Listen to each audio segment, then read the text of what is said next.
Assalamualaikum warahmatullahi wabarakatuh.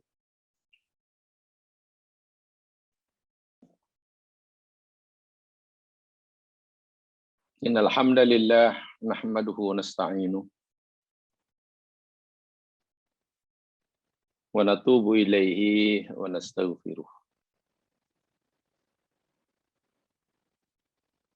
Na'udzu billahi min syururi anfusina wa min sayyiati a'malina.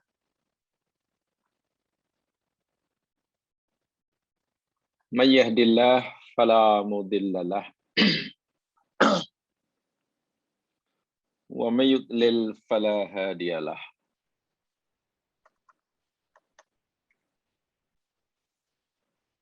Asyhadu an la ilaha illallah wahdahu la syarika lah wa asyhadu anna Muhammadan abduhu wa rasuluh.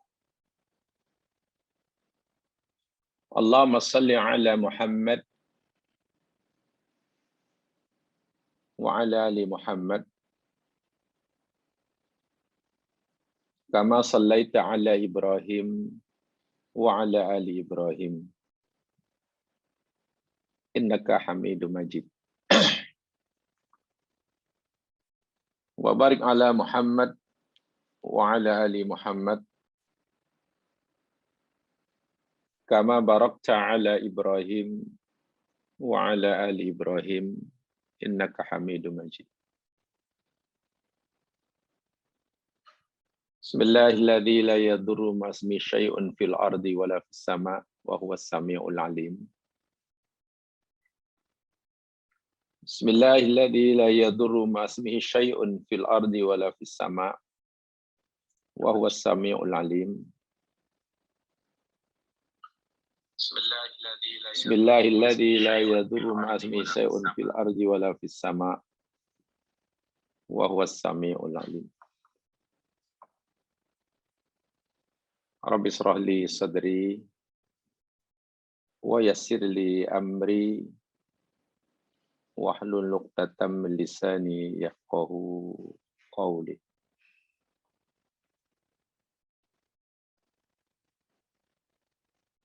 Qala Rasulullah sallallahu alaihi wasallam, khairukum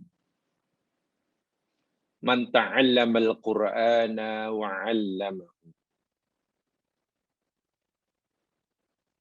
Yang bermaksud sebaik-baik orang daripada kamu ialah sesiapa yang mau mempelajari Al-Quran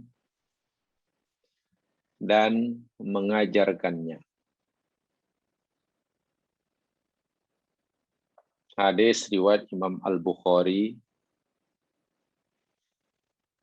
daripada sahabat Uthman bin Affan Dzun Nurain rahimahullah radhiyallahu anhu. Mudah-mudahan setiap seorang daripada kita termasuk orang yang disabdakan oleh Nabi sallallahu alaihi wasallam dengan syarat kita istiqomah dimanapun sahaja, bila manapun jua, dengan cara apa sekalipun, kepada siapapun, terus menerus akrab dengan kitab suci, mempelajarinya, dan kemudian mengajarkannya.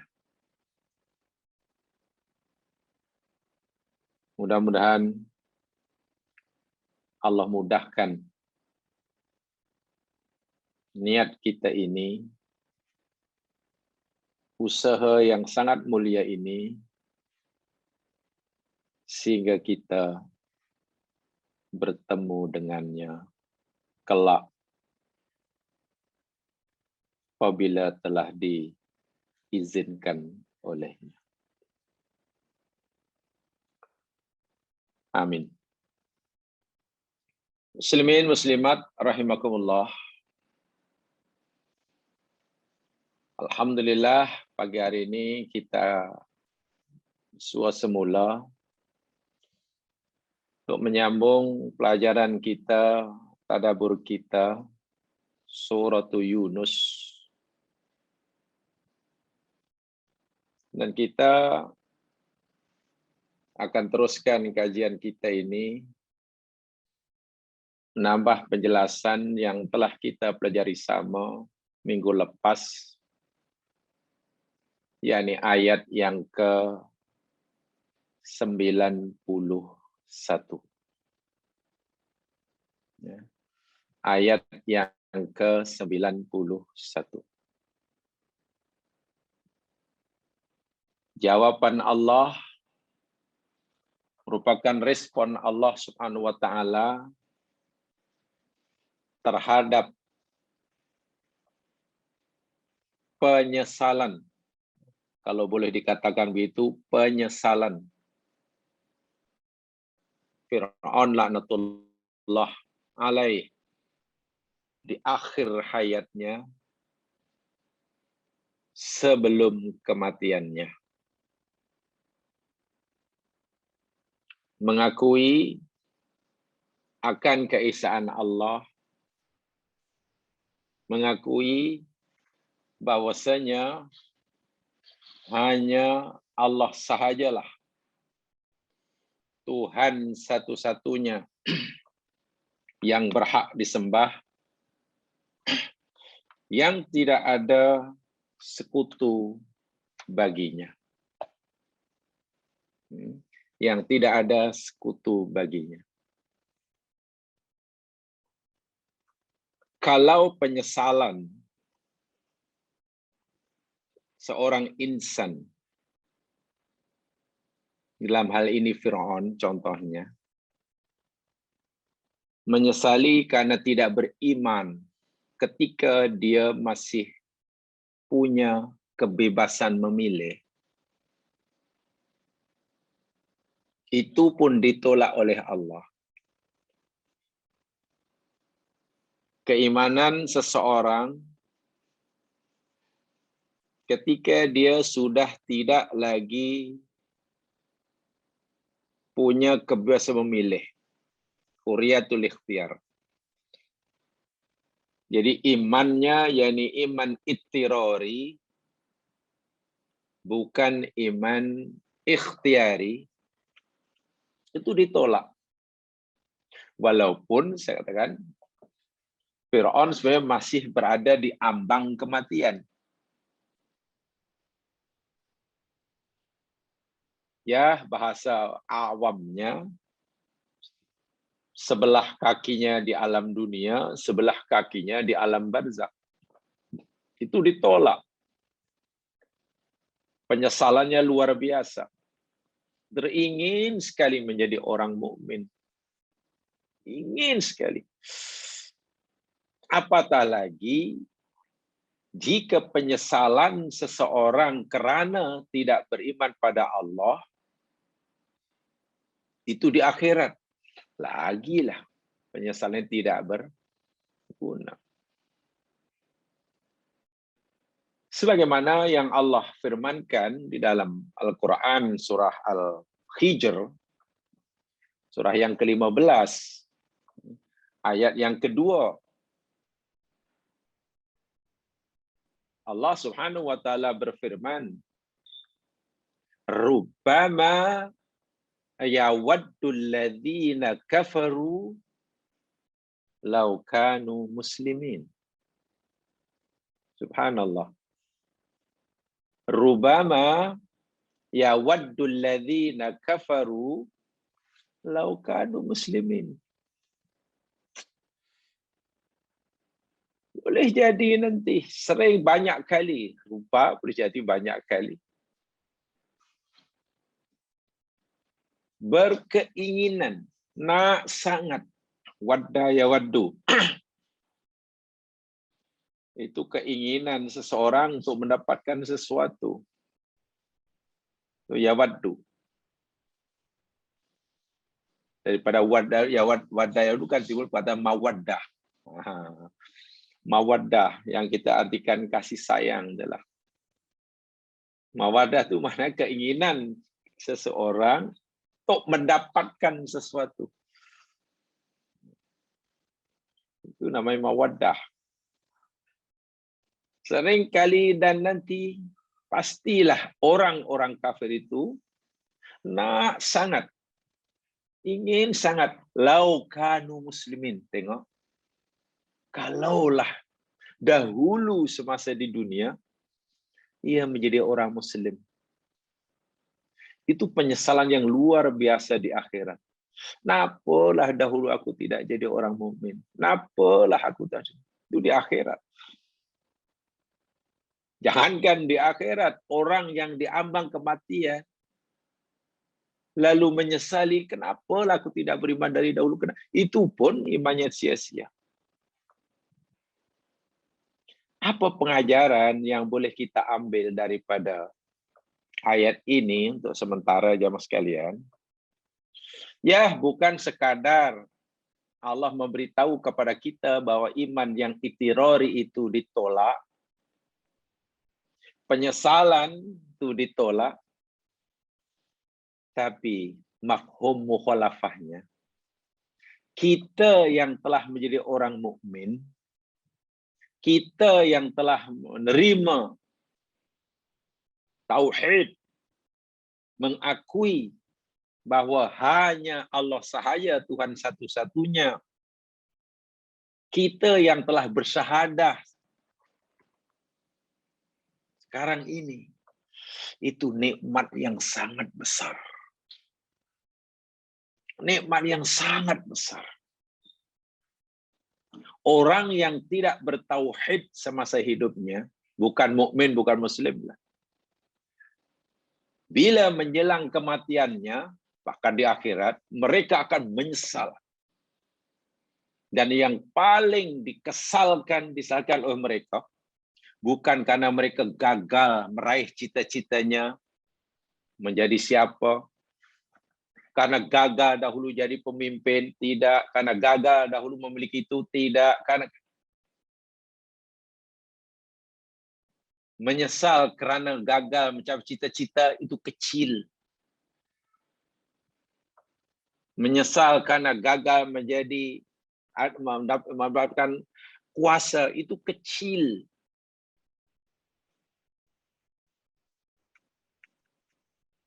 Penyesalan yang sebenar ialah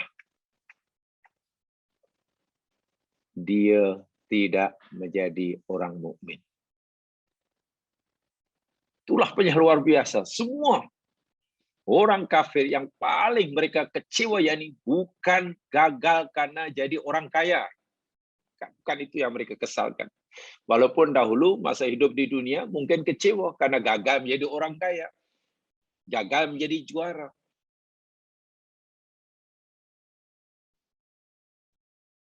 Kalau difikir apa yang patut dikesalkan oleh orang seumpama Firaun. Dia sudah jadi raja puluhan tahun, ada kuasa, ada harta, ada pengikut setia. Tidak ada sesiapa yang melawan perintah dan arahannya.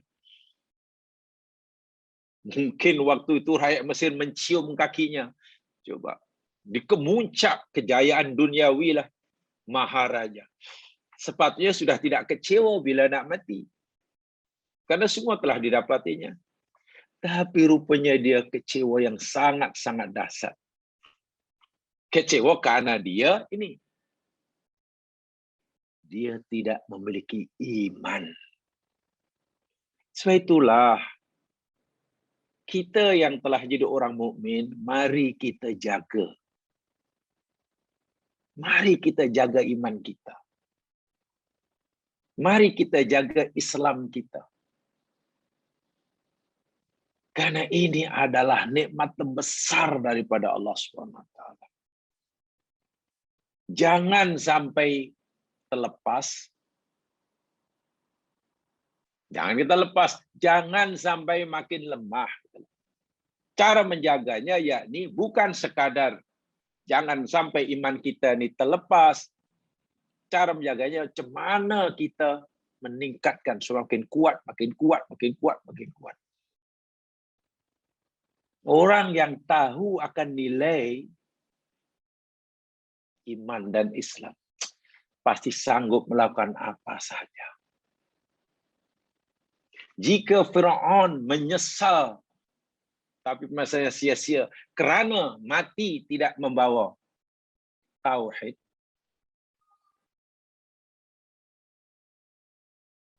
sementara bekas ahli sihirnya, tengok. Bekas ahli sihirnya. Dia jumpa Allah tersenyum simpul. Keriangan.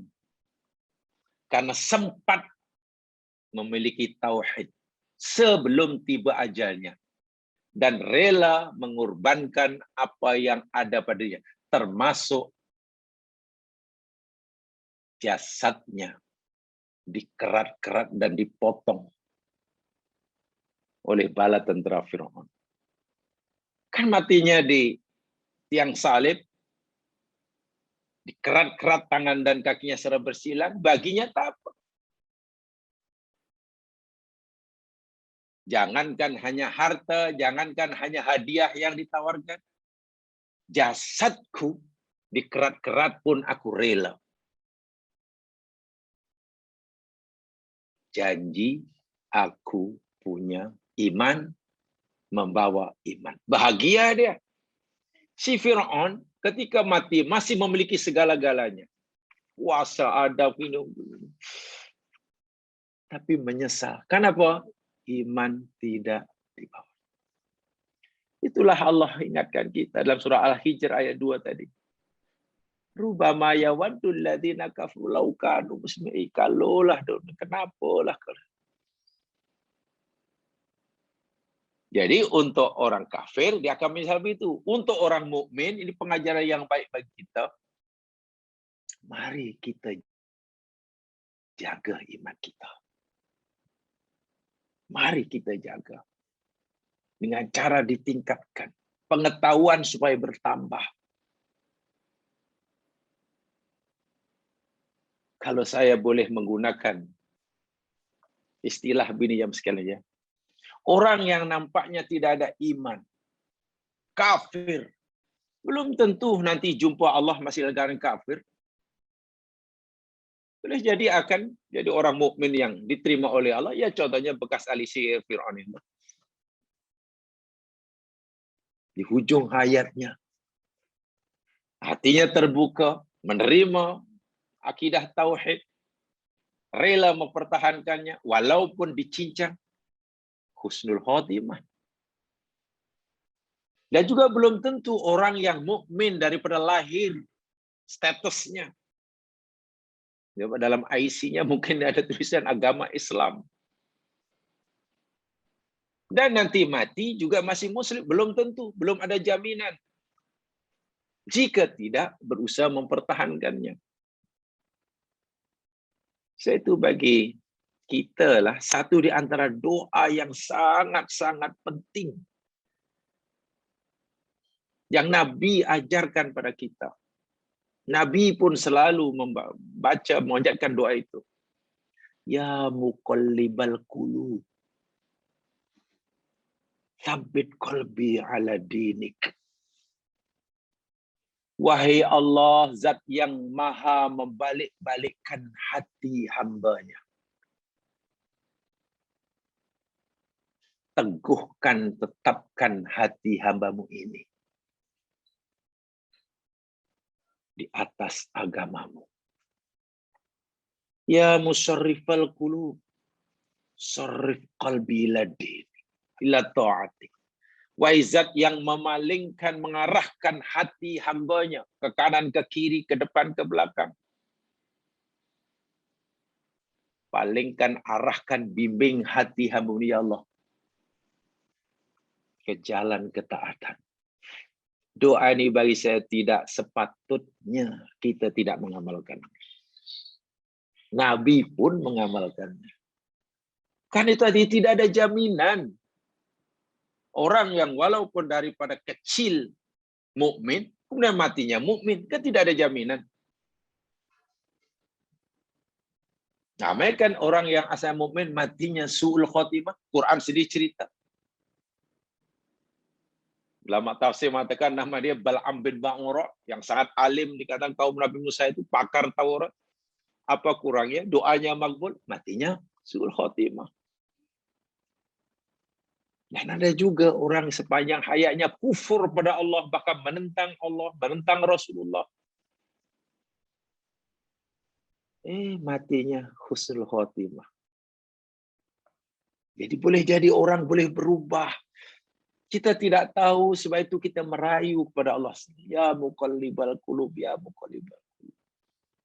Tetapkan ya Allah, tetapkan. Di samping kita wajib menjaga dan mempertahankan. Gitu. Jadi mukadimah bagi penjelasan. Sebab kalau kita bicara ayat ke-91 ini, ya sekalian, dari segi akidah dan juga daripada segi ihsan, sangat luas. Ya, kebetulan saya coba membaca berbagai sumber, hanya tafsir-tafsir dahulu, tafsir sekarang, dengan pelbagai penjelasan ulama, sangat dalam, sangat luas sekali. Uraian yang ulama-ulama dahulu dan juga sekarang berikan kepada kita tentang ayat ke-91 ini. Baik. Jamaah yang dirahmati Allah sekalian, jawaban Allah terhadap ikrar Fir'aun sebelum atau sa'atul ihtidar, masa dalam keadaan ini, jarang saat kematiannya, yang mengakui, mengikrar akan kewujudan Tuhan yang Esa, dan dia berikrar termasuk orang yang berserah diri. Ada ulama tafsir mengatakan berserah diri ada minal muslimin dalam ayat yang ke-90 itu bukan sebagai orang muslim. Berserah diri maknanya dah berserahlah. Dah give up lah.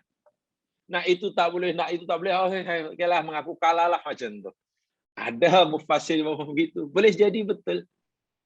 Jadi Fir'aun bukan menyatakan yang dia jadi orang muslim untuk nak patuh pada firman kehendak Allah. Tapi orang sebenarnya menyatakan mengaku kalah, itulah. Asal muslim itu kan berserah. Selama ini masih nak coba nak lawan, nak kata sudah, lah, aku kalah lah, saya kalah lah. Gitu. Ya saya kalah, saya mengaku kalah lah, saya berserah lah. Adakah itu muslim yang dimaksudkan? Tentu tidak. Ya. Jadi al-an, adakah baru sekarang engkau mendakwa kamu beriman? Hina ya istaminal hayat. Kita engkau sudah putus asa dalam kehidupan. Nak wisu itu tak jadi, nak ini tak jadi. Ya is. Wa iqanta bil maut, dan kau yakin bahwa beberapa saat lagi kamu akan mati. Walhal, sedangkan innaka kunta qablu dzalika min usatil mufsidin fil ard. Sedangkan padahal sebelum ini engkau termasuk orang yang menderhaka, buang rusak, tak sewenang-wenang di atas muka bumi. Al-musirrin ala takdzibil haqq alladzi ja'aka bihi rasuluna Musa. Kau termasuk orang yang terus-menerus mendustakan kebenaran yang dibawa oleh utusanku yang bernama Musa. Jadi kalimah al-an, sama sekalian, ini sebetulnya ya ini berkaitan dengan apa namanya kalimat yang dihadzaf sebenarnya. Al-an tu'min, maksudnya begitu. Adakah baru sekarang engkau beriman? Itu. Adakah baru sekarang engkau beriman? Gitulah. Ini namanya istifham ingkari. Pertanyaan Allah ini yakni istifham ingkari. Adakah Allah mengingkari keimanan mereka? Keimananmu saat seperti ini sia-sia. La yanfa'uka syai'a. Tidak memberi manfaat sikit pun. Sedangkan sebelumnya waqat, waw itu namanya waw haliyah ya mas sekalian ya. Waw haliyah. Ini maksudnya. Jadi al-inkar ini jadi mu'adzinu bi anal waqt alladhi alaqa bihil inkar laisa waqtan yanfa'u fihil iman. Yang diingkari yakni ya, keimanannya diingkari. Kenapa? Karena keimanan itu baru dilakukan pada saat, bukan pada saatnya. Saya ulangi. Kenapa keimanan itu ditolak, diingkari oleh Allah? Ya karena keimanan Fir'aun, dalam hal ini Fir'aun lah, atau mungkin siapa saja orang yang nasibnya sama dengan Fir'aun. Keimanan itu ditolak oleh Allah karena dilakukan bukan pada saat yang ditetapkannya. Itu maksudnya. Kalau orang sholat katakanlah, subuh itu bila? Oh, subuh itu mulai pada terbit fajar hingga terbit matahari. Itu waktu. Bila kita lakukan itu sah. Dan bila ikhlas diterima oleh Allah. Tiba-tiba kita waktu itu tak sholat, lalu kita sholat subuh dengan sengaja pukul 9 pagi. Maknanya kita melakukan perbuatan amal perintah Allah bukan pada waktu yang ditetapkan. Ditolaklah. Bukan hanya ditolak, dosa lagi. Dosa lagi. Nah, keimanan demikian juga. Baru ada nilainya bila dilakukan pada waktu yang ditetapkan. Yang ditetapkan. Tidak boleh di luar waktu. Ada waktu yang ditetapkan secara khusus, ada waktu yang ditetapkan secara umum. Gitulah. Keimanan yang ditetapkan waktunya, keimanan yang diterima oleh Allah, jika iman itu dilakukan pada waktu yang ditetapkannya, yang ditetapkan oleh Allah. Sama ada yang bersifat khusus atau bersifat umum. Yang bersifat khusus apa? Malam yughargir, kata Nabi. Selagi nyawa belum sampai ke tenggorokan.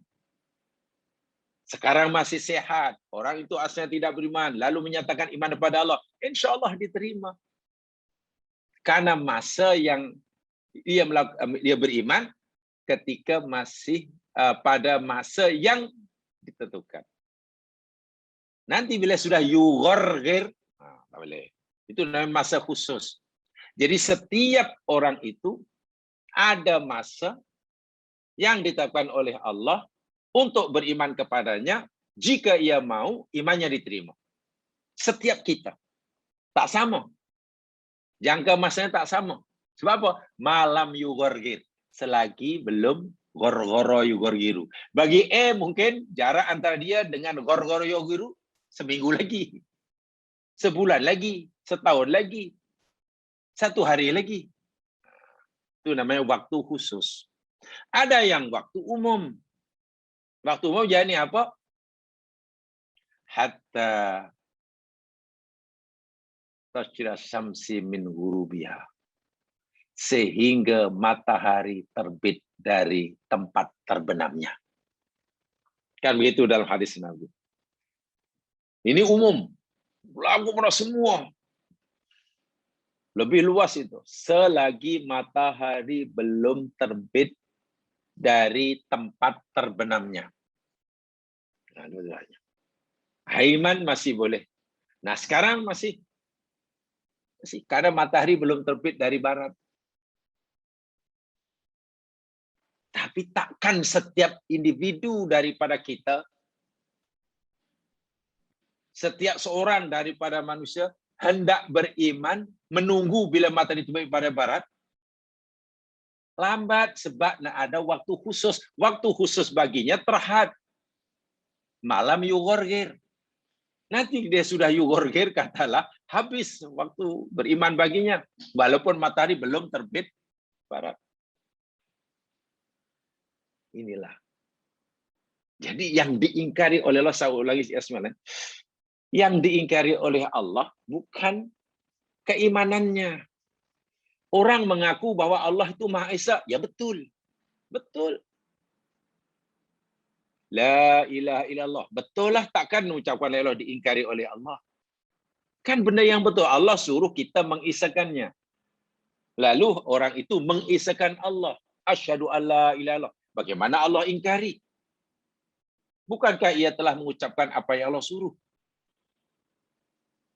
Jadi yang diingkari bukan pengisakan. Yang diingkari ya ia beriman bukan pada waktu yang ditegakkan. Sebab itu Allah kata, al-an, sekarang.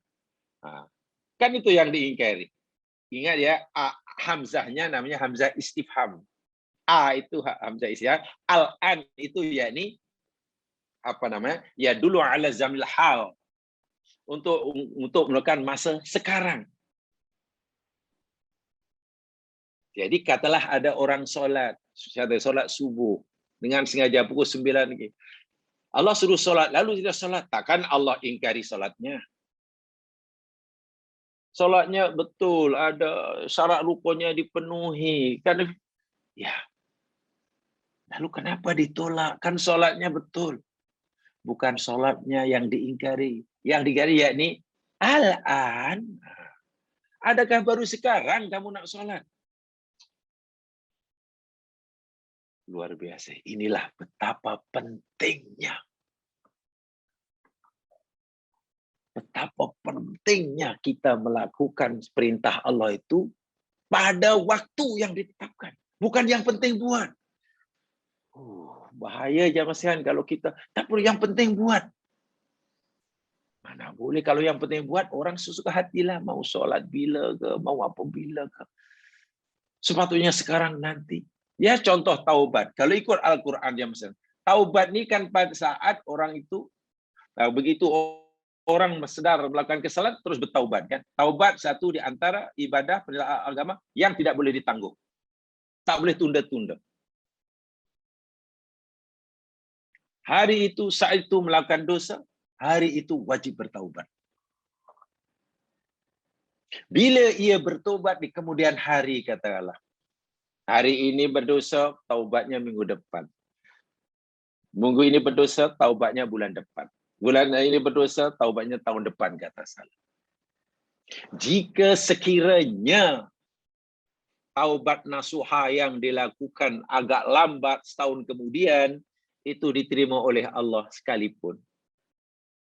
Taubatnya diterima daripada dosa-dosa yang dulu. Ia masih berdosa. Itu ke dalam kata apa namanya Ibnu Qayyim, dia itu mesti at-taubah minat taubah. Mau tengok.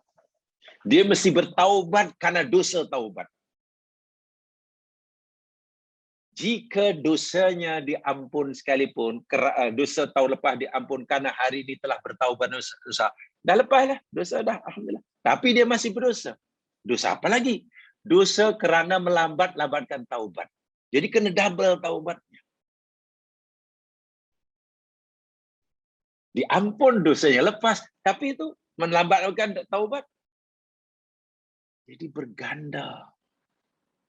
Jadi tidak, dalam agama ini jamaah sekalian, kan banyak ya ibadah-ibadah yang dekat dengan waktu ya sekalian ya.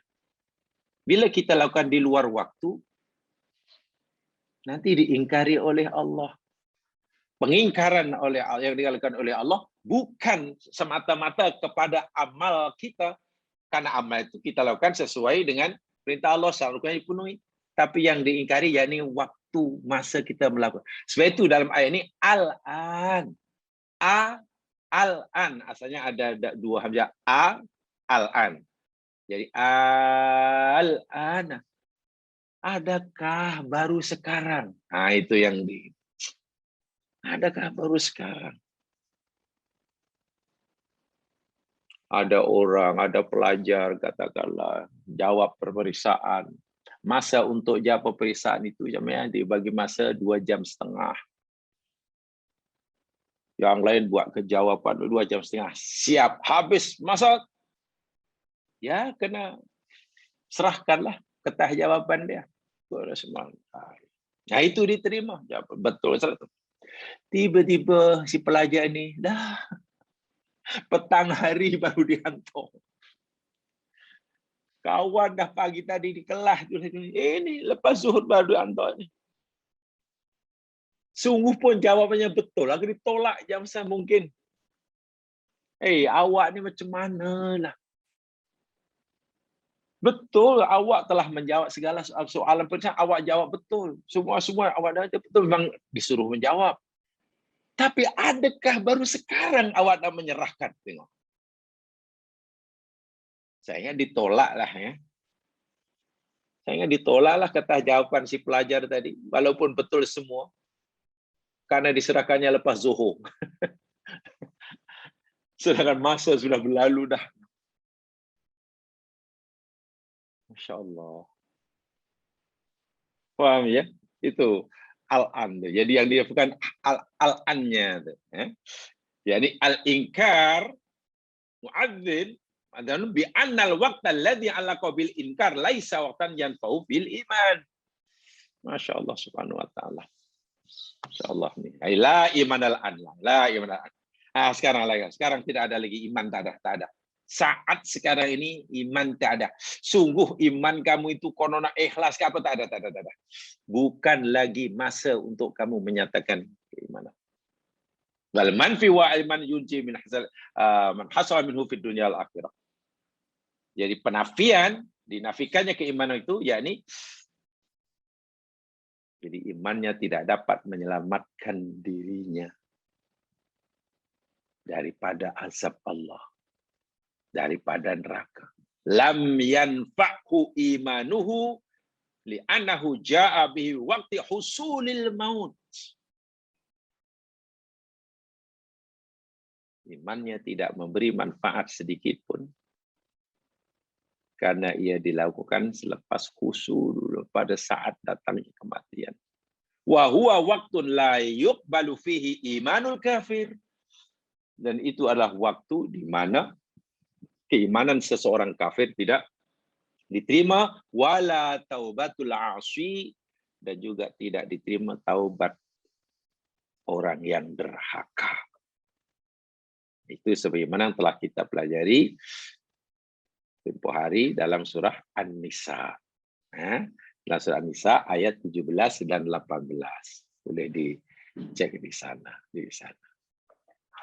Walau bagaimanapun jamaah sekalian, selagi masa yang Allah tetapkan untuk kita melakukan perintahnya dan meninggalkan larangannya itu tamat, habis, insya Allah diterima.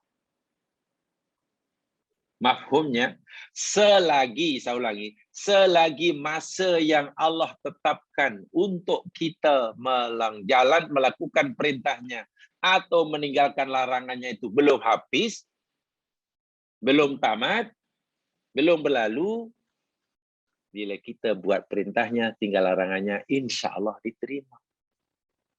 Salahnya belum habis ya, walaupun mungkin sudah di penghujung.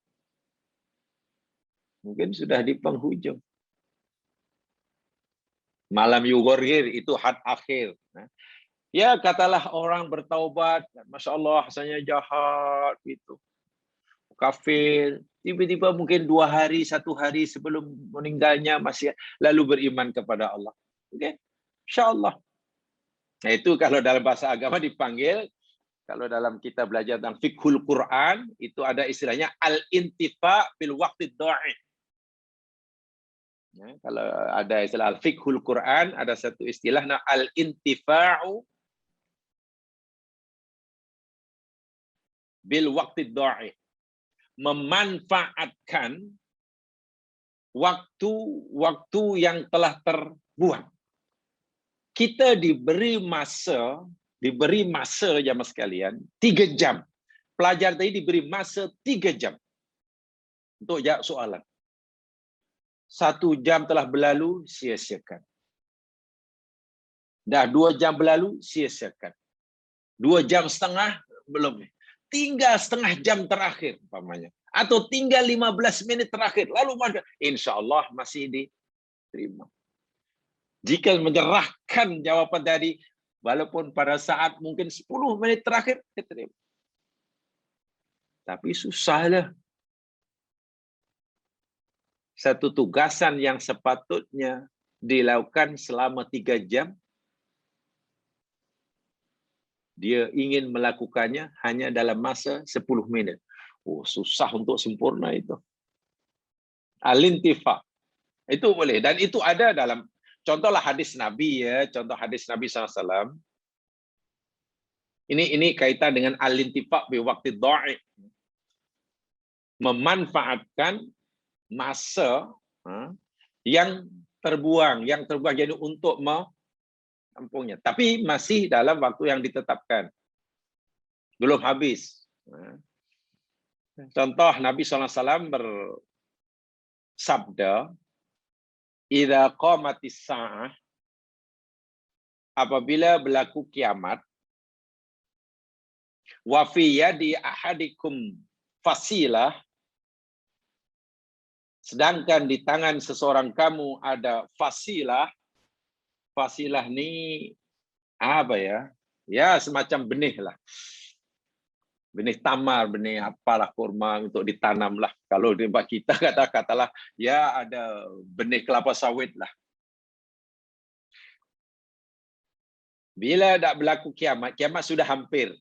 Idza itu kan merupakan apa ya?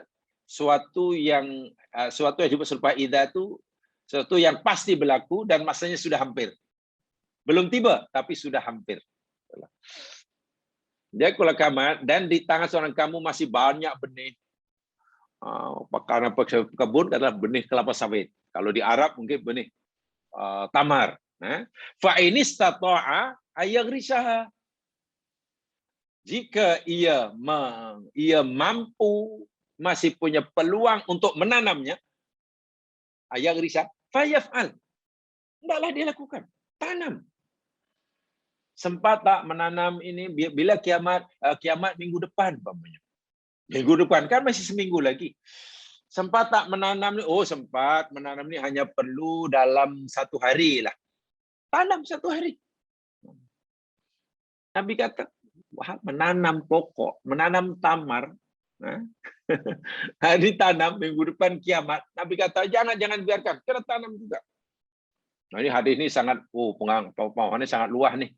Kaitannya dengan bekerja, ada kaitannya bekerja itu ibadah, ada termasuk yang berkaitan yang kita pelajari, ini termasuk al-intifa bil waqti dha'i. Bil waqti dha'i. Itu ada pahala. Walaupun mungkin tidak menikmati hasilnya, kan hari ini tanam, minggu depan kiamat. Itu hadis sahih riwayat Bukhari ya Mas sekalian. Bukhari memberikan Imam dalam Al-Adabul Mufrad. Kitab beliau Al-Adabul Mufrad, juga Imam Ahmad dalam Musnadnya daripada Anas bin Malik. Ini memanfaatkan masa yang hilang. Kita sudah lama tertinggal dalam agama. Kawan sudah belajar lama, akhirnya kawan lebih pandai, lebih mengerti daripada kita. Akhirnya kita, macam mana nih? Kalau begitu saya mengejarlah. Silakan. Manfaatkan. Tapi kawan mendapatkan ilmu agama itu sudah 5 tahun. Jadi kalau kita ingin mendapatkan ilmu agama sebanyak yang kawan dapat yang dicari 5 tahun, maknanya kalau 5 tahun kita lama, kita kena bersungguh-sungguh kalau mungkin. Masa kita tinggal 1 tahun. Mungkinkah kita dalam 1 tahun mendapatkan ilmu sebanyak yang diberi oleh kawan yang dilakukan selama 5 tahun? Tapi tidak mengapa, selagi masih ada waktu. Ini mustahab. Al-intifa bil waktu dha'i, memanfaatkan itu boleh, tidak mengapa. Nah, tidak mengapa. Jangan apabila ia sudah habis, sudah sudah berlalu, sudah, itu tidak boleh. Malam yughargir, malam yughargir. Baik. Itulah penyesalan yang tak sudah. So apa saja kita tidak boleh menangguh-nangguhkan kewajiban. Karena kita tidak tahu masa yang Allah tetapkan buat kita untuk melaksanakan kewajiban itu bila habisnya. Masa kita tak diberitahu? Masih lama lagi kah? Atau tinggal beberapa saat? Kan kita tidak tahu. Bagaimana apabila ketika kita fikir masa yang Allah peruntukkan untuk kita melaksanakan kewajiban itu masih lama, sehingga kita lambat-lambatkan, tangguh-tangguhkan, kita taswif, apalagi bila taubat ya, taswif taubat itu termasuk dosa, menangguh-nangguhkan taubat. Tiba-tiba, Allahu Akbar, masa yang Allah peruntukkan sudah habis. Terlambat. Terlambat. Ingat ya, pelajaran hadis yang kita pelajari tempoh hari. Nabi memberitahu kita, lalu Ibnu Umar menjelaskannya. Fa idza asbahta falan tadril masa. Bila kamu berada waktu pagi, janganlah tunggu waktu petang. Bila kamu berada waktu petang, jangan tunggu waktu pagi. Itu maknanya manfaatkan sebaik-baiknya ketika masa masih ada. Jangan tangguh-tangguhkan karena kita pikir kita masih punya waktu yang panjang. Itu kesalahan yang sangat besar. Ada pepatah Arab mengatakan, ini hanya pepatah Arab ya, bukan hadis Nabi, tapi maknanya bagus. Dulu masa belajar kami diajar namanya al-mahfuzat. Mahfuzat itu sebenarnya hafalan, jadi suruh hafal aja. Ucapan-ucapan Arab suruh hafal, wajib hafal pula tuh. Mahfuzat namanya. Satu di antaranya, tapi bagus. Satu di antaranya yakni la tuakhir amalaka ilal ghad ma taqdir an ta'malahu al-yawm. Jangan sekali-kali engkau menangguh-nangguhkan pekerjaanmu, tugasan kamu hingga besok pagi. Selagi mana kamu boleh melakukannya hari ini. Itu kan tanda orang akan mencari kehidupan yang cemerlang. Dalam masalah apapun. Tugasan duniawi, tugasan kerja, apalagi tugasan sebagai umat Islam. Jangan tangguhkanlah perbuatan kamu, kewajiban kamu hingga besok pagi. Selagi kamu mampu melakukannya hari ini. Itu kalau dipegangi luar biasa. Saya masih ingat itu termasuk mahfuzat. Akhirnya ya kami dipaksa, macam dipaksa lah. Kalau ada homework, hari ini kena siap, tak boleh esok. Walaupun homework itu katalah kena hantar minggu depan. Kalau hari ini boleh selesaikan, kenapa tunggu minggu depan? Begitu maksudnya. Akhirnya ada. Jadi tidak ada yang terbengkalai. Tapi kan ada ya kadang-kadang kita ini suka last minute, gitulah. Suka last minute. Itu sebenarnya budaya yang tidak baik ya dalam masalah dunia, dalam masalah agama, tidak dia baik, tidak baik. Jadi tentang bagaimana nasib Fir'aun ketika nak dibenamkan itu jamaah sekalian, nak ditolak imannya itu dalam tafsir adalah riwayat di sini bagaimana Allah utuskan Jibril alaihissalam sebagaimana dalam hadis yang diriwayatkan oleh Jarir At-Tabari, riwayat Imam At-Tirmidzi. Hadisnya kata Imam At-Tirmidzi yakni hasanun sahih dalam sunannya, lamma aghraqallahu Fir'aun, tatkala Allah Subhanahu wa taala hendak menenggelamkan Fir'aun. Jadi mati, tenggelamlah, tercungap-cungaplah di laut. Ya. Lalu Fir'aun kata, amantu annahu la ilaha illadzi amanat bi Banu Israil. Aku beriman bahwasanya tiada Tuhan yang berhak disembah melainkan Tuhan yang dipercayai oleh Bani Israel. Ya. Qala Jibril, lalu Jibril berkata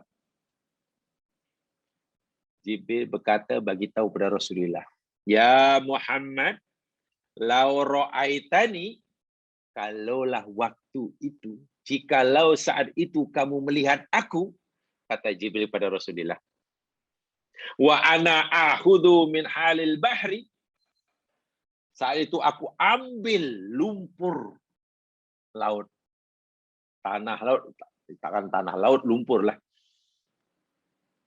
Saat itu aku ambil lumpur di lautan itu, wa adussuhu fi fihi, lalu aku sumbat ke dalam mulut Fir'aun. Dan saya sumbat. Aku sumbatkan ke mulut Fir'aun, makhafatan an tudriku rahmah. Karena aku khawatir si Fir'aun ini akan mendapat rahmat daripada Allah. Yang dilakukan oleh Jibril ini atas perintah Allah lah. Artinya, siksaan yang Fir'aun alami itu jamaah sekalian, bukan hanya di akhirat sahaja, bukan hanya di alam barzah sahaja, bahkan ketika ia berada di kematian pun sudah sangat-sangat tersiksa jiwa dan raganya. Jiwanya sudah tersiksa lah. Ditolak keimanannya itu luar biasa, siksa jiwa yang luar biasa. Mulutnya disumbat oleh Jibril alaihissalam dengan lumpur laut. Itu kan tersiksa. Yang melakukan Jibril. Subhanallah. Waliyadzubillah. Itu kata apa namanya dalam hadis yang dikutip oleh Ibnu Jarir At-Tabari, seorang mufasir pertama, kan mufasir yang pertama, baca Quran pertama ini kan Ibnu Jarir At-Tabari, terkenal ya, Imam At-Tabari. Hadis riwayat Tirmizi dan hadis itu dinilai hasan sahih oleh Imam At-Tirmizi. Dalam hadis yang lain daripada Ibnu Abbas, lama aghraqallahu Fir'aun, tatkala Allah hendak menenggelamkan Fir'aun, asyara bi usma'i wa rafa'a sautahu, dia mengangkat kedua jarinya sambil melaungkan suaranya, amantu annahu la ilaha illalladzi amara bi Banu Israil. Aku beriman bahwasanya tidak ada Tuhan yang bersembah melainkan Tuhan yang diberi oleh Bani Israel. Qala fa khafa Jibril an tasdur rahmatullahi bihi ghadabu. Jibril khawatir Allah akan terima, Allah akan beri rahmat pada Fir'aun karena menyesal itu. Fa ja'ala ya'khudul hal bi janahihi. Lalu Jibril mengambil lumpur laut itu dengan kedua sayapnya. Fa yadribu bi wajhahu fa yumis. Lalu dipukulkannya ke muka Fir'aun. Dalam sakaratul maut pun sudah tersiksa jiwa dan raganya. Dipukul oleh Jibril dengan menggunakan sayapnya. Itu kan luar biasa sakitnya ya mas kalian. Jiwanya sakit, jasa sakit. Kenapa diperlakukan seperti itu? Tidak ada iman. Tapi kan dia mengucap, iya, sayangnya mengucapnya bukan pada waktu yang dibenarkan. Waktunya sudah habis. Waktu khasnya sudah habis. Walaupun waktu umum masih ada. Waktu umum ya ini kan matahari belum terbit daripada barat. Nih. Jadi bagi kita, kalau untuk kita, marilah kita syukuri, kita jaga iman kita. Kita tingkatkan. Sebab kita, ya mungkin kita tidak tahu sekuat apa sebenarnya iman kita pada Allah. Mungkin kita masing-masing kita tidak tahu secara pasti.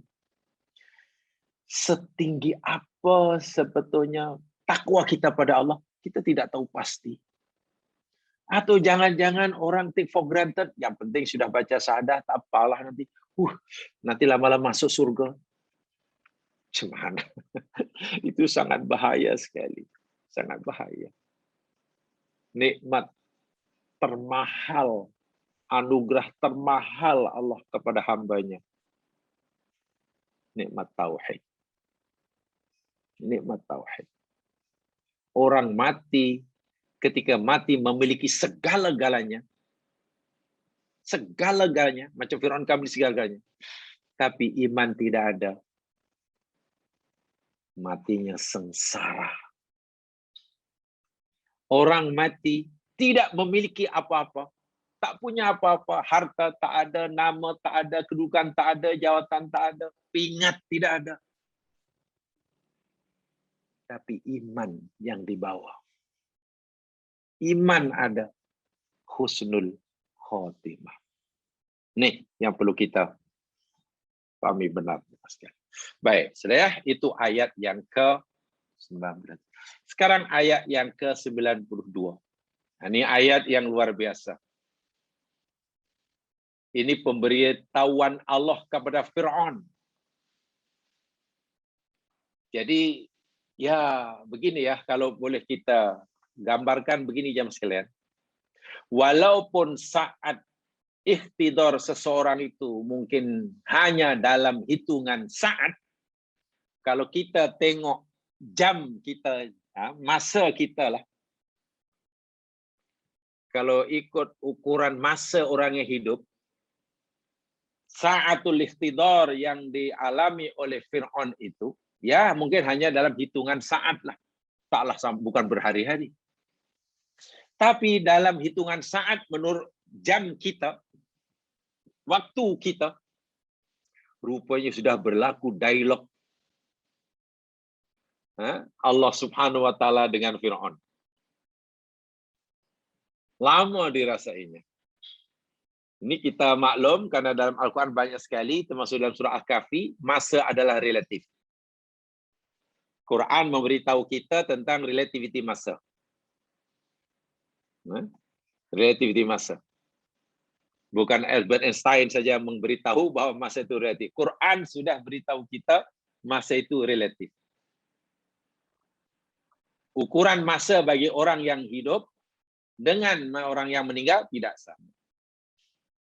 Bahkan bagi orang yang jaga dengan orang yang tidur pun masanya tidak sama. Bagi orang yang sedang tidur, masa dirasa hanya beberapa ketika, hanya beberapa jam. Tapi bagi yang sedang jaga di sebelahnya, sudah berlalu 309 tahun. Itu Ashabul Kahfi. Sekejap bagi orang yang sakaratul maut mungkin. Orang kafir sakaratul maut mungkin sekejap, mungkin hanya beberapa menit, kata mungkin 1 menit, 2 menit. Disiksa luar biasa itu. Tapi dirasakan baginya bukan 2 menit, mungkin sudah 2 tahun tersiksa. Masa bagi dia. Jadi Allah Subhanahu wa Ta'ala memberitahu kita melalui Nabi Muhammad SAW, Al-Quran oleh Nabi Muhammad SAW, apa yang Allah beritahukan pada Fir'aun. Nah, ini menarik ini. Allah beritahu kita melalui Al-Quran yang disampaikan kepada Nabi Muhammad SAW, apa yang Allah beritahukan pada kita, apa yang Allah beritahukan pada Fir'aun. Apa yang Allah beritahukan pada Fir'aun, diberitahukan oleh Allah pada kita melalui Al-Quran yang diberi Rasulullah SAW. Apa dianya? Ayat 92. A'udzu billahi minasy syaithanir rajim.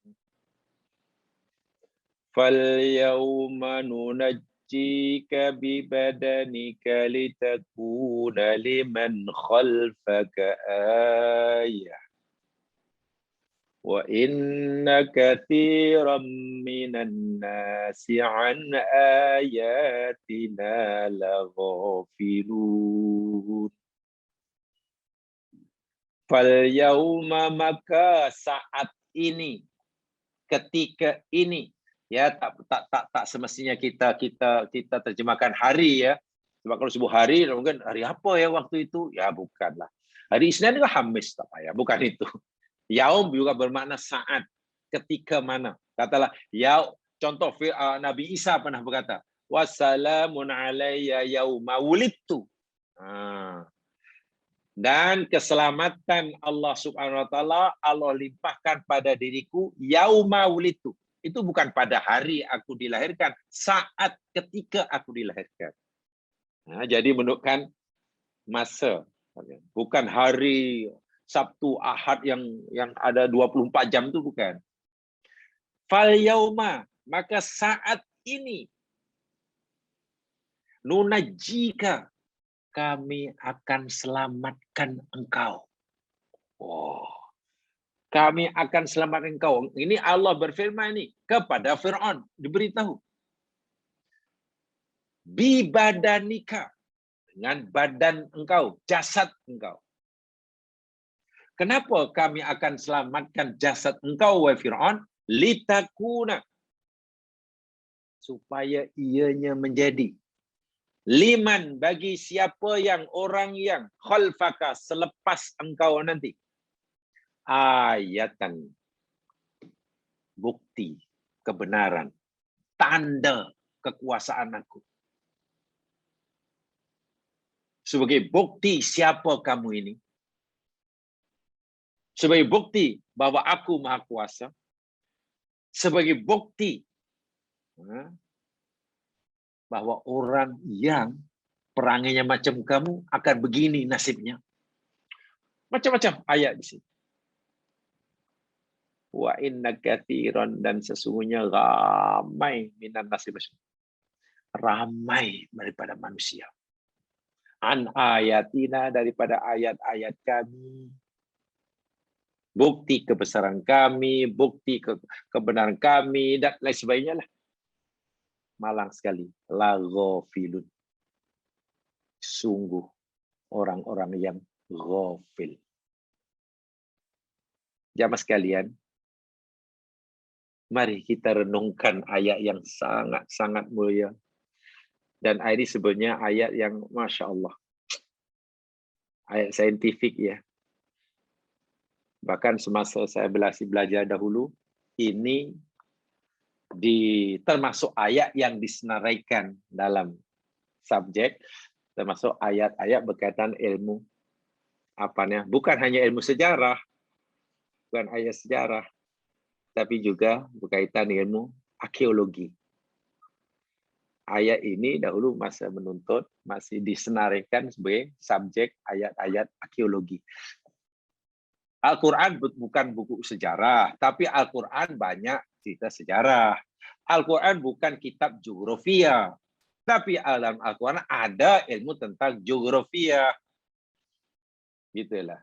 Al-Quran memang bukan buku arkeologi, tetapi dalam Al-Quran cerita tentang ilmu arkeologi. Begitu senang. Jadi jangan hanya karena Al-Quran ini cerita tentang astronomi, lalu kita anggap Quran itu kitab buku astronomi. Bukan. Dan saya masih ingat ayat ini termasuk disenarikan waktu dalam subjek ayat-ayat, bukan ayat ada hukum, bukan ayat-ayat akidah, bukan. Itu maksud saya dalam subjek lah. Tapi disenarikan di bawah subjek ayat-ayat arkeologi. Sampai ayat sejarah. Nah, menariknya bila disebut ayat arkeologi, ini maknanya, ini ayat yang tidak boleh kita abaikan. Maknanya boleh dikaji, gitulah. Bukan hanya, minta maaf, bukan hanya wajib dipercayai dan diyakini, tapi boleh dikaji. Paham ya? Kerana ayat ini apa yang saya pahami ya, yang saya pelajari dahulu jamaah sekalian, ya mungkin nanti ada yang lain, mungkin belajar yang lain, ya silakan jadi untuk memperkaya penafsiran. Bila ayat ini jamaah sekalian disenarikan sebagai ayat, difahami sebagai ayat arkeologi, maknanya cara memahami ayat ini. Pendekatan yang kita lakukan untuk memahami ayat ini bukan semata-mata menggunakan pendekatan imaniyun, imani. Yang penting iman, sudah kita beriman, ya Allah, kami beriman, ya Allah. Apa yang kau firmankan, ya Allah, benar adanya. Sami'na wa ta'na, amanah. Bukan semata-mata ya, karena memang kita mesti beriman. Tapi pendekatan penafsiran kita, pemahaman kita mesti menggunakan pendekatan akli. Akli. Akli ya ini pendapatan akal. Bahkan, Masya Allah, untuk membuktikannya. Kebenaran ayat ini nanti boleh dibuktikan dengan kajian-kajian yang bersifat empirik. Ini yang menariknya ayat ini. Jadi bukan semata-mata menggunakan pendekatan imani. Kalau benar imani selesai. Baca aja, oh Allah berfirman, Fir'aun itu badan selamatkan, Fir'aun itu mati, mengucap, sudah kami beriman lah, sudah beriman, selesai. Ya, saya pikir tidak salah tapi kurang sempurna gitu lah. Tidak salah tapi kurang sempurna. Sebab ayat ini sebenarnya mencabar kita. Allah telah melorongkan jalan kepada kita untuk mengetahui kebesaran Allah, bukti kebenaran Allah itu melalui fakta, data. Jadi mesti melalui kajian-kajian ilmiah, pendekatannya bukan semata-mata pendekatan imaniyun, tapi pendekatan akliyun. Jadi ayat seperti ini bukan hanya merupakan santapan iman kita, tapi ini juga menjadi objek kajian akal manusia. Jadi boleh dilakukan kajian-kajian nanti apa namanya hasilnya tidak boleh susah untuk diraguinya. Walau bagaimanapun ya mas sekalian, pertama saya ingin sampaikan apa kata ulama-ulama tafsir dahulu. Ya. Pertama saya ingin kutipkan apa kata Imam Al-Qurtubi dalam tafsirnya. Kata Imam Al-Qurtubi, fal yauma nunajjika bi badanika. Pada saat ini, ketika ini, kami selamatkan engkau dengan tubuh badan engkau, wa Fir'aun. Maksudnya, ainulkika ala najwatim minal ard. Walaupun kematianmu, wahai Fir'aun, kematianmu itu di laut, di tengah lautan, matimu yakni ditelan di laut, seperti mana bala tenteramu, tapi badanmu, tengok ya di situ badannya, fisikalnya, ya, aku akan campakkan di permukaan bumi, ke darat. Yang lain mungkin ditelan di ikan, hancur dimakan ikan. Bala tentera kamu yang lain ya mati dan ikan lah. Tapi untuk engkau wa Fir'aun, jasadmu aku tidak akan biarkan reput di tengah lautan, tapi aku akan campakkan ke darat. Kata Imam Al-Qurtubi, dzalika anna bani Israil lam yusaddiqu anna Fir'aun gharaq. Karena di kemudian hari Bani Israil tidak percaya bahwa apa namanya Fir'aun ini mati tenggelam. Ingat, matinya tenggelam, betul. Bila mati tenggelam, ya matinya teruslah hilang di laut lah, tah mana. Reput di laut, apa namanya, makan ikan ke apa. Bani Israil tidak percaya aja mas sekalian. Wa qalu huwa a'dhamu sya'nan min dzalik. Mereka kata fa'alqahu Allahu ala najati minal ard. Allah campakkan ke bumi. Kerana oleh sebab jasad Fir'aun itu tercampak di darat, sementara yang lain hilang ditelan di laut. Bani Israil kata, mana ada Fir'aun tidak mati tenggelam. Mana Fir'aun mati di laut? Tuh jasadnya ada. Mana ada? Ay makanun murtafi' minal bahri hatta sahaduhu. tampak di kawasan bumi agak tinggi sehingga mereka menyaksikannya. Tak percayalah. Tak percaya Fir'aun mati di laut tu, jasadnya ada. Mana mungkin? Ini satu. Ini satu. Kata tafsir At-Tabari. Ibnul Jurah berkata begini. Farama bihi ala sahilil bahri hatta ra'ahu Bani Israel. Saat itu Allah Subhanahu wa taala lemparkan jasad Firaun ke tepi laut, pantai. Sehingga Bani Israel yang dikejar olehnya diselamatkan oleh Allah. Kan Firaun mati itu dalam mengejar Bani Israel. Dapat melihat bangkainya karena terdampar di pantai. Bi anna Bani Israil ikhtalafi bi ghuraqi Fir'aun, karena ramai Bani Israel yang meragui, berbeza pendapat Fir'aun ini sebenarnya mati tenggelam ke tidak, mati tenggelam ke tidak. Kalau mati tenggelam kenapa jasadnya di darat, di tepi pantai, di bumi, gitulah. Wa sa'alullah ta'ala, lalu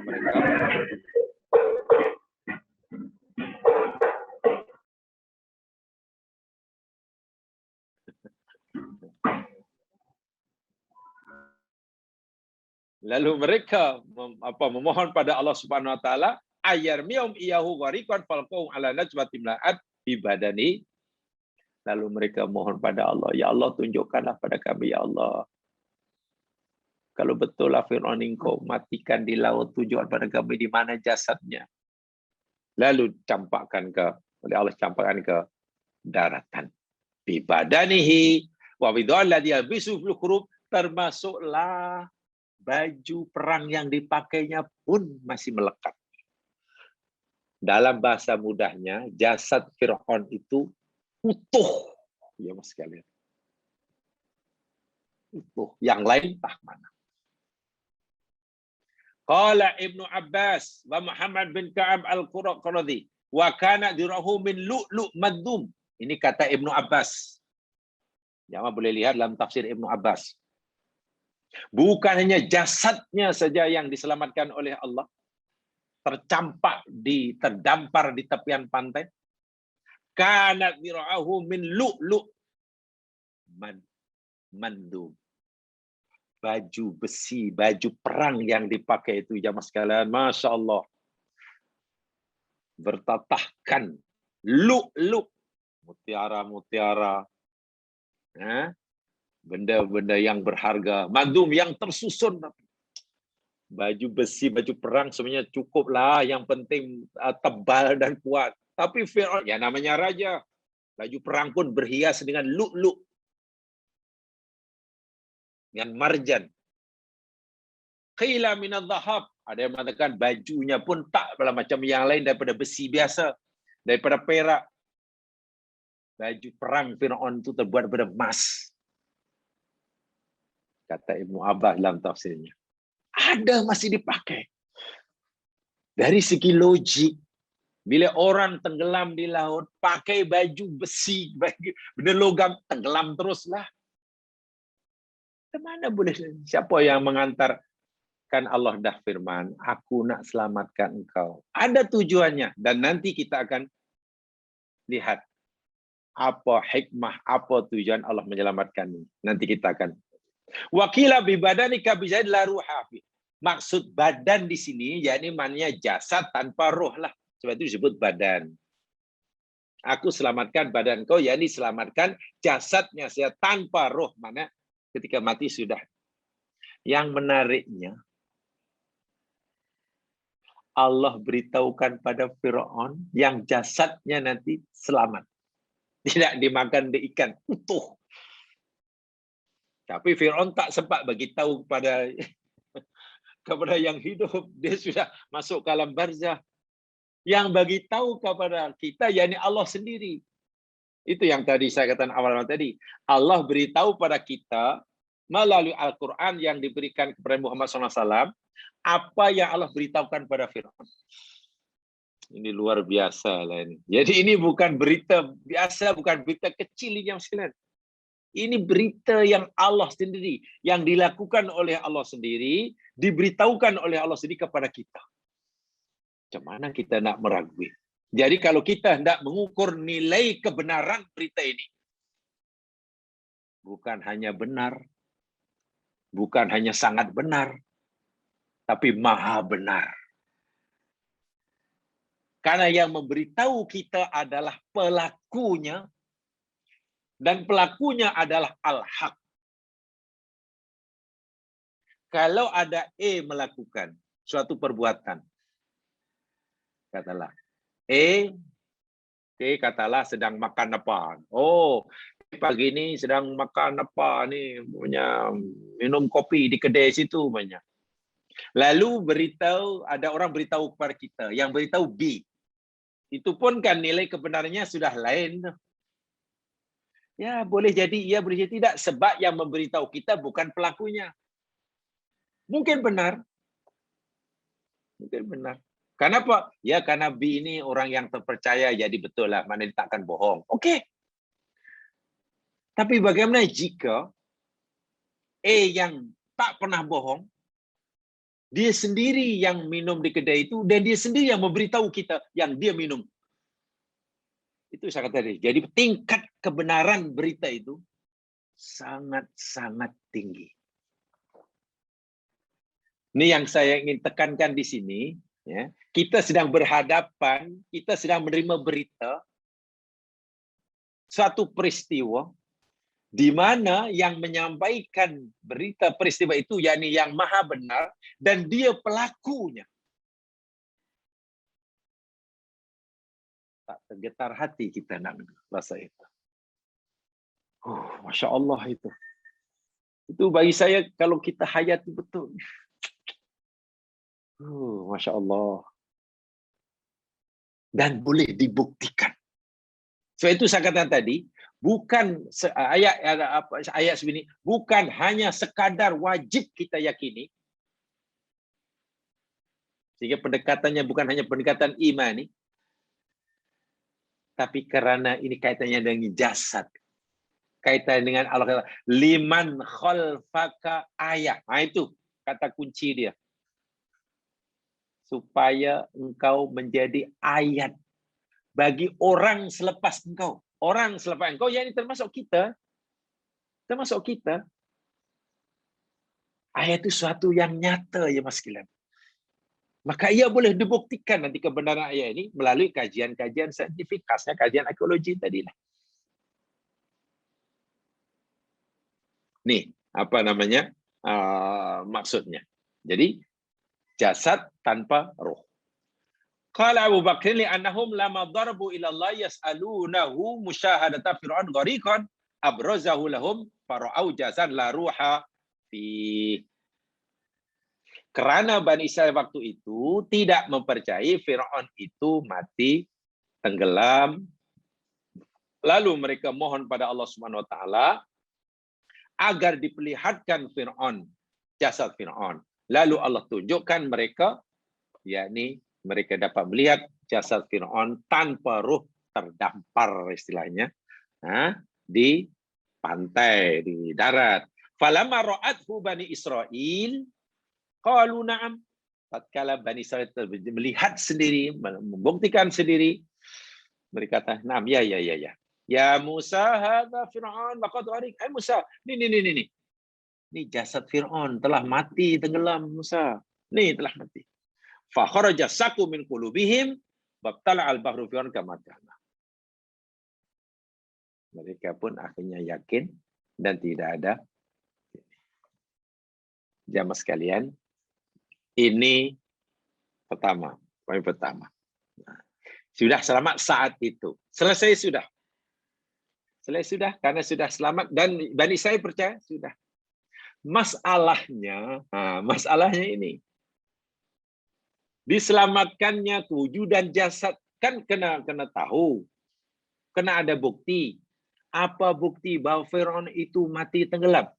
Kan ada bukti. Apalagi Allah nak jadikan ia ayat bagi orang selepas Firaun, generasi selepas bagi kita. Kita tidak menyaksikan. Seperti mana Bani Israel yang diselamatkan Allah dan menyaksikan. Kita tidak menyaksikan Bani Israel, oh iya, kami percaya. Tapi kita yang tidak melihat sendiri Firaun, macam mana nak yakin? Sedangkan Allah kata, ini ayat. Ayat itu sesuatu yang nyata. Bumi, langit, dan isinya, Allah kata ayat, ayat, ayat.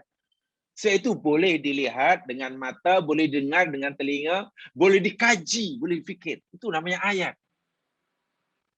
Ayat yang nyata. Nah, di sinilah Allah Subhanahu wa taala mewujudkan kebenaran firman-Nya. Kami selamatkan engkau dengan badan engkau. Dengan badan engkau. Jamaah sekalian, ini luar biasa ini. Pertama, situ gunakan nun ya, nunaji ya, nunaji. Kami menyelamatkan. Mungkin ya saya yakin ada di antara jamaah sekalian yang yang masih ingat penjelasan pelajaran dahulu lah. Mungkin yang pernah belajar balaghah sedikit dulu ya. pernah Balaghatul Quran sedikit itu mungkin masih ingat. Satu di antara rahasia ya. Saya tak kata satu-satunya ya. Satu di antara rahasia. Kenapa dalam Al-Quran kadang-kadang Allah berfirman aku untuk diri itu zatnya aku. Contohnya aku ciptakan manusia. Aku taubat aku. Dan kadang-kadang Allah gunakan kami. Anda ingat? Contohnya wama khalaqtul jinna wal insa. Aku tidak cipta manusia dan jin. Kecuali untuk beribadah. Aku. Tapi dalam ayat yang lain, laqad khalaqnal insana. Kami ciptakan manusia. Kenapa kadang-kadang dalam satu ayat Allah kata aku, kadang-kadang Allah gunakan kami. Satu di antara rahasianya, bukan satu-satunya ya, yang kita pelajari dalam Balaghatul Quran dahulu. Bila Allah gunakan aku, itu maknanya dalam melakukan kehendaknya, Allah tidak melibatkan sesiapapun daripada makhluknya. Ketika Allah ceritakan kita, penciptaan Adam pada kita, Allah tak kata khalaqna. Khalaq tu biar dia. Aku sendiri yang cipta. Makna tidak melibatkan malaikat, tidak melibatkan itu. Ya, dengan kehendak Allah. Tapi kalau Allah kata khalaqna, kami ciptakan, contoh laqad khalaqnal insana fi ahsani taqwim. Allah melaksanakan kehendaknya, Allah libatkan makhluknya. Bukan karena Allah perlu bantuan mereka, bukan. Allah ciptakan kita ya mas sekalian. Saya lah. Paling tidak Allah melibatkan kedua ibu bapa kita. Kan tanpa ada kedua orang tua saya tidak lahir. Maka penciptaan Allah terhadap diri saya, Allah gunakan khalaqna, bukan khalaqtu. Jamaah perhatikan dalam Al-Quran. Bila Allah cerita tentang rezeki itu daripada Allah ya. Allah tak pernah kata aku bagi rezeki pada mereka. Aku rezeki pada mereka. Tak pernah, tidak ada. Jamaah cari dalam Al-Quran. Allah sentiasa kata rozaknahum. Kami beri rezeki pada mereka. Kami beri rezeki. Kenapa ya? Ya, karena rezeki yang datang daripada Allah, dialah satu rezeki ini. Allah memberikan rezeki pada hamba ini melibatkan ramai makhluknya. Ya. Rezeki yang kita terima daripada Allah ni jamaah sekalian, bukan datang langsung daripada Allah, ditebung depan kita seperti Maryam pernah mendapatkannya. Tak. Dilibatkan orang itu A, B, C, D. Dilibatkan angin, dilibatkan matahari, dilibatkan air, dilibatkan. Tengok. Buah-buahan yang kita makan. Berapa banyak makhluk Allah yang Allah libatkan sehingga kita dapat makan buah. Ya, buah itu karena di dalam tanah ada gini, kena angin dilibatkan, sinar matahari. Tak ada matahari, mana boleh pokok boleh masak makanan. tidak mungkin kan. Libatkan air pula, tengok libatkan ada matahari, ada lautan, ada uap. Itu belum melibatkan manusia. Jadi rezeki yang makanan yang kita makan, sesuap nasi yang kita masukkan dalam perut kita, coba kalau kita kira berapa ribu orang yang Allah libatkan. Siapa yang menanamnya? Menanam itu pakai apa? Lalu digiling di mesin, dikilang.